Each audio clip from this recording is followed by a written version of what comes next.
නව අධ්‍යාපන ප්‍රතිසංස්කරණ ක්‍රියාත්මක කිරීම පිළිබඳව අවම වශයෙන් වසර දෙකක්වත් විශ්ලේෂණය කළ යුතු බව මහා සංඝරත්නය අග්‍රාමාත්‍ය ආචාර්ය හරිනි අමරසූරිය මෙනෙවියගෙන් අද ඉල්ලීමක් කළා.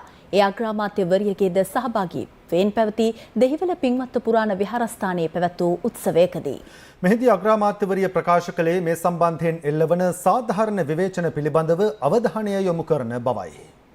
දෙහිවල පින්වත්ත පුරාණ විහාරාධිපති ශාස්ත්‍රපති පූජ්‍ය වල්හපුතැන්නේ නන්දසුමන නායක ස්වාමීන් වහන්සේට කෝට්ටේ ශ්‍රී කල්යාණී සාමග්‍රී ධර්ම මහා සංඝ සභාවේ සල්පිටි කෝරළේ ප්‍රධාන සංඝනායක පදවිය පිරිනැමීම ඊයේ සිදු වූ අතර උන්වහන්සේ පිළිගැනීමේ උත්සවය අග්‍රාමාත්‍ය ආචාර්ය හරිනි අමරසූරිය මෙනෙවියගේ ප්‍රධානත්වයෙන් අද පැවැත්වුණා. නායක ස්වාමීන්ද්‍රයන් වහන්සේට පිළිගන්වනවා. අග්‍රාමාත්‍යතුමනි, රටක අනාගතයේ තීරණය වෙන්නේ අධ්‍යාපනයේ මත. අධ්‍යාපන ප්‍රතිසංස්කරණ කලින් කල රටක ඇතිවිය යුතුයමයි. හැබැයි අපවැනි රටක අධ්‍යාපන ප්‍රතිසංස්කරණය අපේ මූලධර්ම මත පිහිටා සකස් විය යුතුයමයි. අපි පරිහරණය කරන සියල්ල මේ රට තුල බෞද්ධ සංස්කෘතිය පදනම් වෙච්ච දෙයක් කියන එක අපි කාටවත් කවදාවත් අමතක කරන්න පුළුවන්කමක් ඇත්තේ නෑ. බුදුහාමුදුරුවෝ ඊටා ප්‍රබල තීරණ ගත්ත වෙලාවල් වල සමාජයෙන් නැගිච්ච ඉල්ලීම් තිබුණා උන්වහන්සේ වෙත. මේ ඉල්ලීම් වලට උන්වහන්සේ ඇහුම්කන් දුන්නා. නොසලකා හැරියේ නෑ. මමයි බුදුහාමුදුරුවෝ මටයි බලය තියෙන්නේ. මගේ ශිෂ්‍ය පිරිස කවදාවත් උන්වහන්සේ එහෙම හිතුවේ නෑ. ඒ නිසා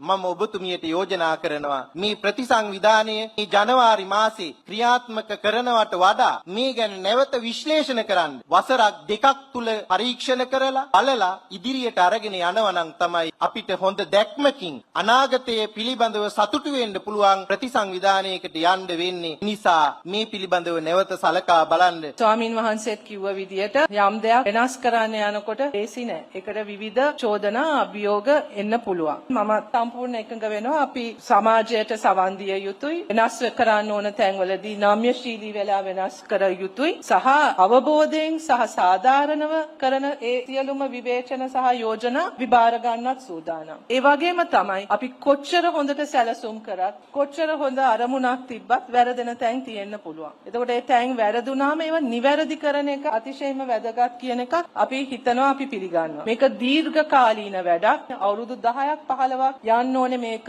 සමස්ත ප්‍රතිසංස්කරණය හරියට ක්‍රියාත්මක වෙන්න. ඒ නිසා අපි තාමත්ම පරිස්සමෙන් පියවරෙන් පියවරට යන්න උත්සාහ කරන ගමන. ඉතින් ඒ නිසා අපි සෑම වෙලාවෙම විරුද්ධයි සංවාද වලට ඒ උපදෙස් වලට ඒවා සියල්ලම අපි සලකා බලා තමයි ඉදිරියට යන්නේ ගන්න තීරණ ගන්න කියන එකත් මම මතක් කරන්න කැමතියි.